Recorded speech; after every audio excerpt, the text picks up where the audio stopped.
All right, so as many of you know, we spoke to Mark just yesterday, and I just kept stewing about his story. And really, as much as this is Mark's story, this is his wife's story too. Hi. This is Jen. Because as I was interviewing Mark, I was like, how did you withstand all of that? I mean, most people would have, I don't know, let go. So I wanted to just do a follow-up interview with you. Now, first off, you've got to tell us how the two of you met. Okay, so we actually met in Carbondale, and he was already well in the midst of his disease when I met him, and so it wasn't any surprise. Okay, I guess that's what I needed to know. Yeah, but I think I grew up in alcoholism, so that was normal for me, and he was way different than what I recall. Very attentive and very loving. He was the loving kind of drunk, not the angry. Right. And I think the other thing too is a lot of people, at least all the alcoholics that I've met, they're actually overly sensitive people. So they almost can't handle so much that they drink to drown out those feelings. And so he's very very attentive. He's a great dad. In recovery, he's everything that I imagined he would be as an alcoholic.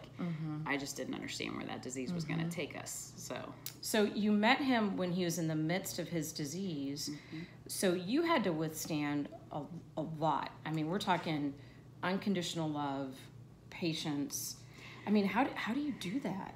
Well, so the funny thing is that through the midst of this, so I went into recovery before he did. I did all the cleaning him up from living in the woods and trying to count his drinks. Crazy. Let me just fix you so I can make you how I need you to be so that we can be okay, kind of thing. And so, especially after the first kid was born, it was okay, now this is enough. We got to grow up. We've got a kid to raise. So I'd line his bottles up. I'd go searching through the house and look for stuff. I'd scrape the cocaine down the toilet and, all the things. That is a full-time job. It is, which is why it was quite insane. Yeah.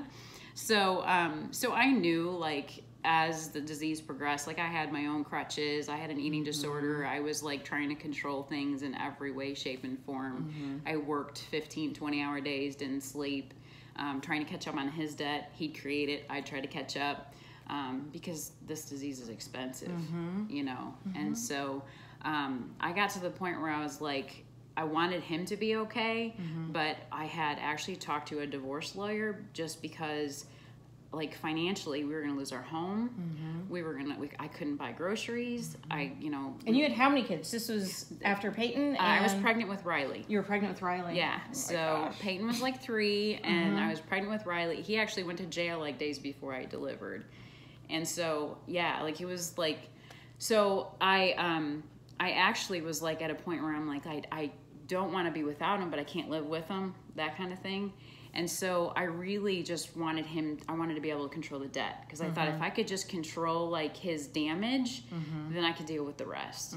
And so I actually talked to a lawyer about how can I stop, he's taking these cash advances on credit cards and all this how do I stop this?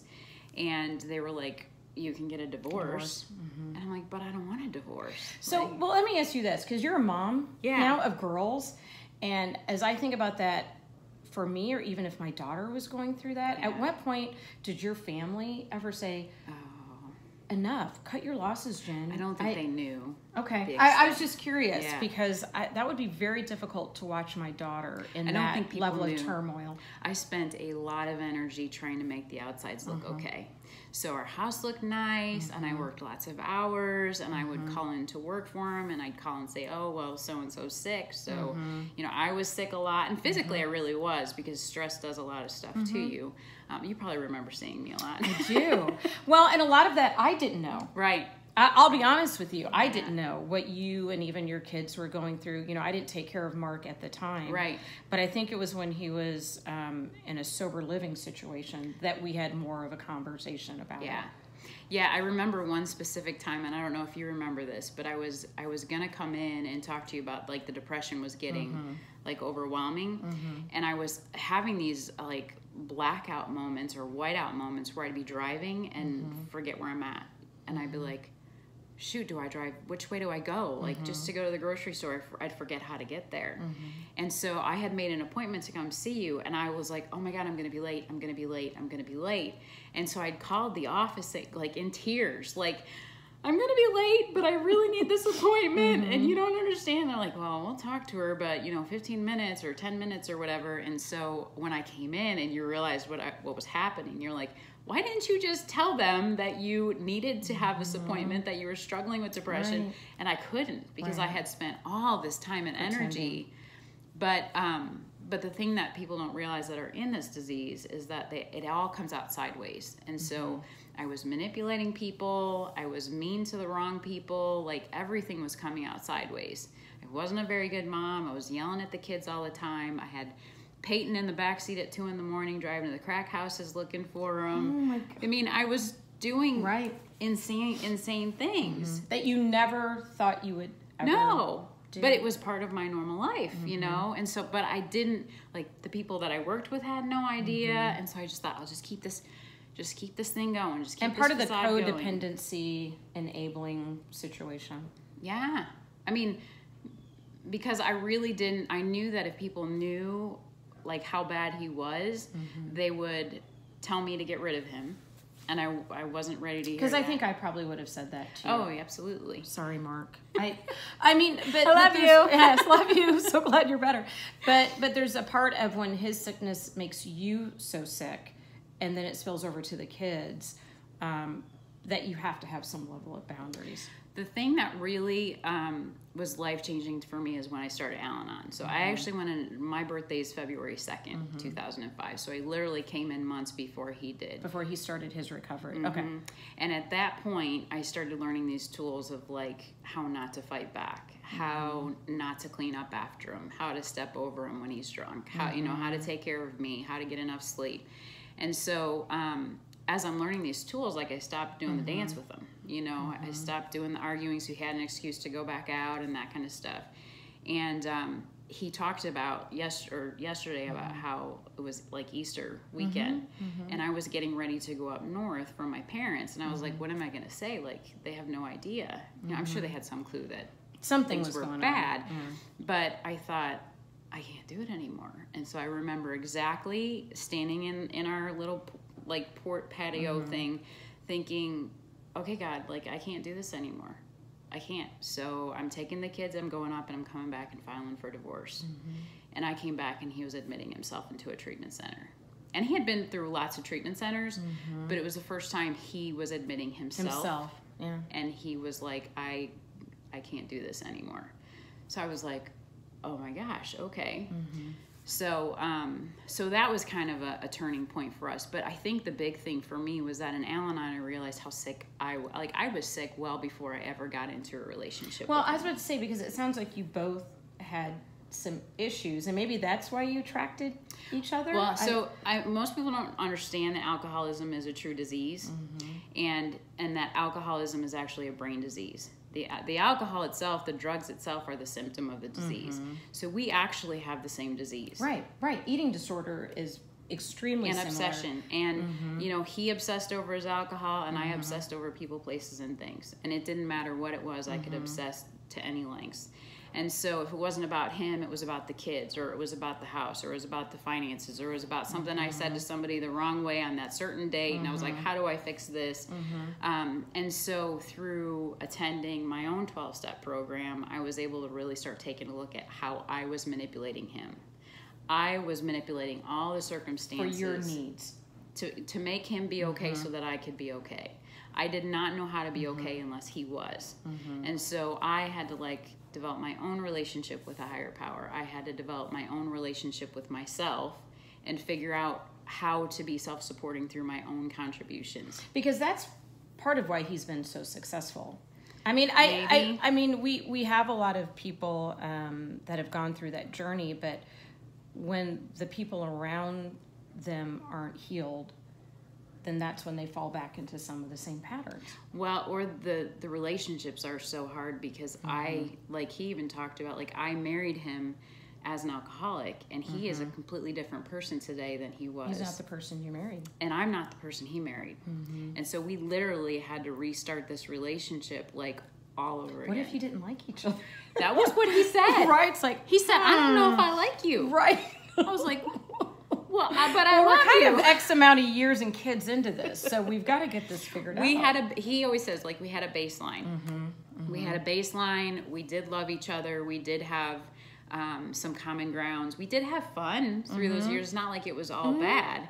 And so, but I think the basis of it all was that I had to fix myself because I was just as big of a mess, if not more. And I was so abusive to him. He was already dealing with guilt, shame, and remorse. That's interesting because I don't see a lot of partners that take responsibility for their partner's alcoholic disease. Do you know what I mean? Yes. Because usually it's like it's all them. They're the one that's drinking. They're the one that's doing it. It's not me. It's you. Well, and I really went into recovery just because I thought somebody has to help me help my kid because she's clearly affected. I had no idea I was the one affecting her. She didn't think Dad was crazy. I was the one screaming and yelling. I was the one throwing his stuff out in the yard and saying, where do you think you're going? Come back. You know, she was like, my mom is nuts. But Dad, he just comes home and is happy. And he's happy. So I really had a lot of work to do to and really even today, like the leftovers, the anxiety, it's on me. It's my disease that affected them. So now, day by day, as you go through, are there moments like, is this going to be the day that one of us goes back? Where are you at right now? I thank God for the program. I am in a place where if he goes back out, I'm going to be okay. I don't know if I can live like that again, and I don't know where he'd have to go because I know when you go back out, it's progressive and it's faster. But I can't do anything about that. What I can do is I can be the person God wants me to be today. And so I do the same things he does. I have a 12-step program. I help others. I spend time with other people that are struggling in relationships that are alcoholic or addiction. And that's how I get out of myself, Any ways in which I can pay it forward, that's how I can feel better about me. Which is amazing because, and I'll have everybody know, their daughters are amazing. Just inside and out. So I know I've had a couple people say, okay, what are their kids like? So I just want everybody to know that they're healthy, they're functioning, they're in school, they're great.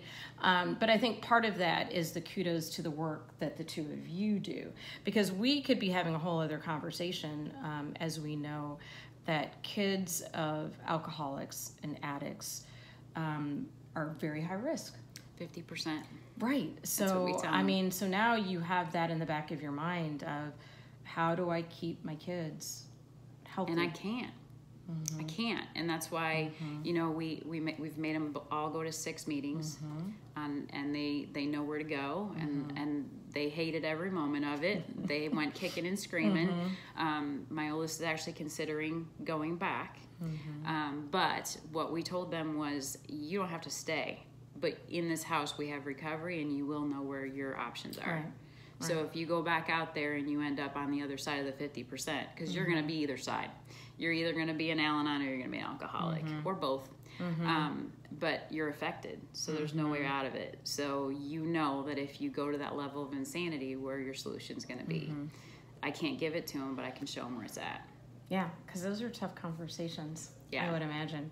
And I was so proud of him when he said that he invited the girls to listen to his talk. Now, you do a lot of speaking. Do they come to hear you speak? They haven't yet. Oh. They haven't yet. Perhaps they should.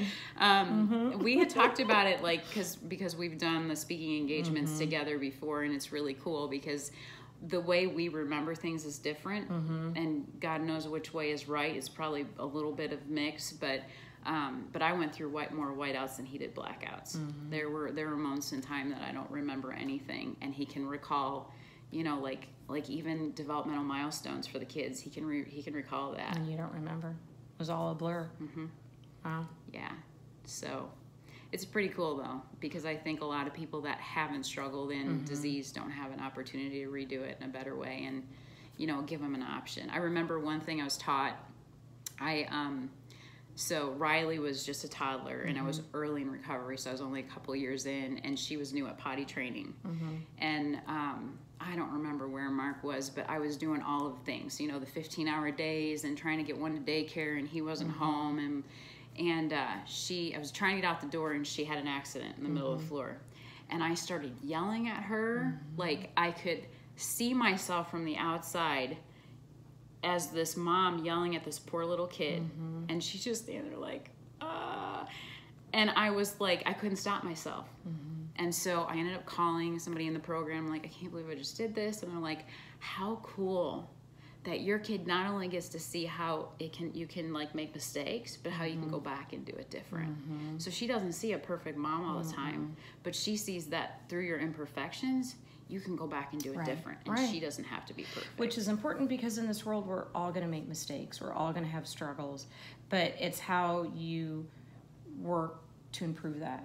You know, I always say progress. It doesn't have to be perfect. It doesn't have to be success, but I just need progress, positive movement. So progress, not perfection. That's pretty amazing. I wanted you to hear your story, because so many times, I don't know, just in media or just in the work that I do, our reflexive answer is just leave his ass. You know what I mean? Like, that's the only way things are going to get better. And I think we sometimes forget the healing that you need to do, that it's not always just a one fix answer. It's two sides. And like I said, in the midst of him dealing with all of his pain and his guilt and his remorse, I might as well have beat him over the head with it and helped him along. So I have my own stuff to own. I had my own stuff that I had to make amends for. And through that, I think we can both see that there's no right or wrong in this. I mean, it's just a self-improvement, and that's the only way to make things better. That's amazing. Yeah. Amazing. Well, thank you. Yeah, and thanks for, we only usually, I do these kind of on the fly when we have people. So I appreciate you at the last minute, because I could just not stop thinking about, gosh, maybe Jen needs to tell her side of the story, because we got a lot of feedback. You know, some friends would text me or call me, and they're like, what is that wife like? Well, and I'm like, really how did she get through this? I was really honored to be asked, because I really am reflexive, and like, yeah, he did a lot of damage, but mine doubled. Mine doubled. So I don't want anybody to think like, oh, what a saint. Like, everybody thinks, or like you're a victim. Right. No, I participated. I participated. I've got my own stuff. So, so thank you. All right, when you invite those girls to listen to you talk, we got to get back let you with know. that one. All right, thank you. I love you. Thank you. I love you too. You're amazing. Bye.